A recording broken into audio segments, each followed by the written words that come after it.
What's going on, everybody, and welcome back to the channel, where today I want to sit down and talk about some improvements that Treyarch can make to their zombies game mode by looking at some of the things Infinity Ward did in their zombies mode. Now, regardless of whether you prefer Treyarch zombies or IW zombies, there's no denying that there are some things that IW zombies had over Treyarch zombies, and if you're not yet aware of any of them, then you will be by the end of this video.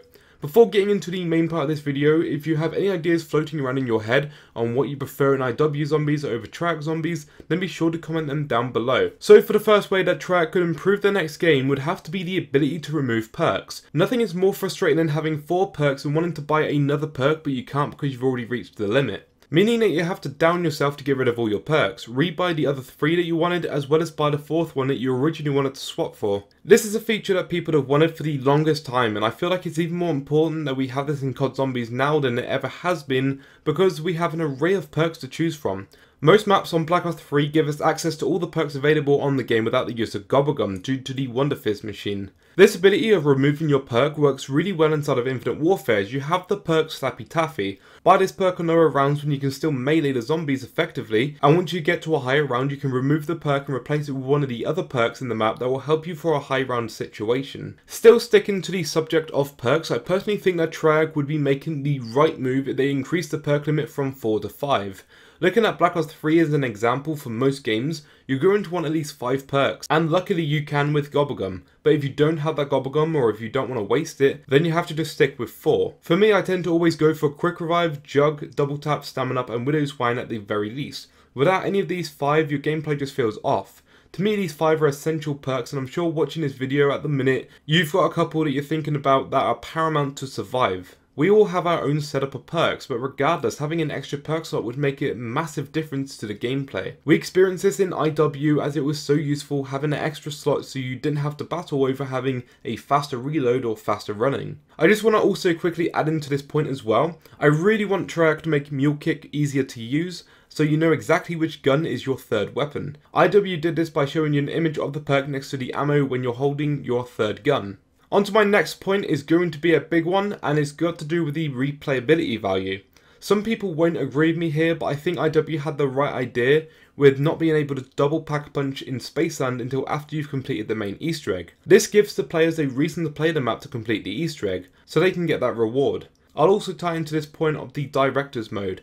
To achieve Director's Mode, you have to complete every single Easter egg on that game. So for IW, you had to complete Spaceland, Rave, Shaolin, Radioactive and Beast from Beyond's Easter egg in order to unlock this new feature called Director's Mode.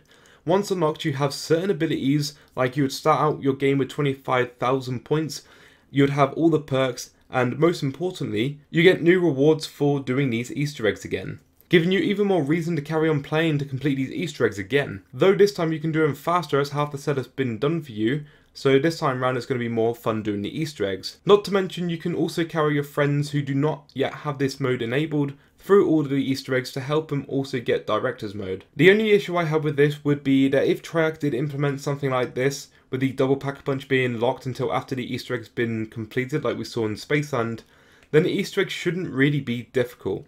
Spaceland was insanely difficult to complete for even most skilled players. Quickly the map was updated and the boss fight was made easier. It's still very hard now. I have only completed it once and attempted it around 25 times. It is very frustrating and I only push myself to get it completed because of the double pack punch feature. So to recap on this point, I would like Treyarch to have parts of the game locked until after the Easter egg completion that will be rewarding and which will increase replayability. My next point is going to be communication.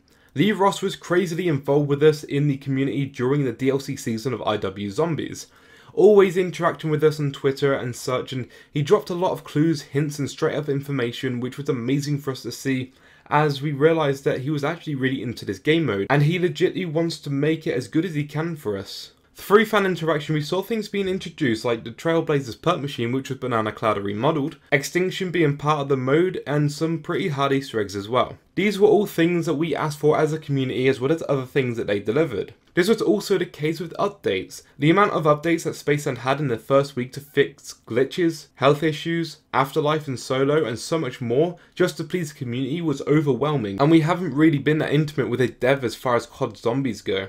Jason Blundell just stays off of social media for his own reasons, but I feel like he wouldn't be hurting anything if he just has his own Twitter account and occasionally just checks in and said something cryptic just to get the hype going again. And my last point for this video is going to be the bank system. Treyarch had the bank in Black Ops 2, however due to the money being cross-game, meaning that you could save up all your points and use them all in one game, by having it like this as opposed to IW's bank system of resetting the bank every time you start a new game, just made this game broken in my opinion. Every time I go on buried I immediately go for the bank as I know I can. But the issue is that I'm then set up by round 1 and the fun is gone. From round 1 your only objective is to survive, when in a normal game you'll be doing so much more, building points, getting perks, trying to hit the box, etc. This was great in IW as it was so easy to share points with your team.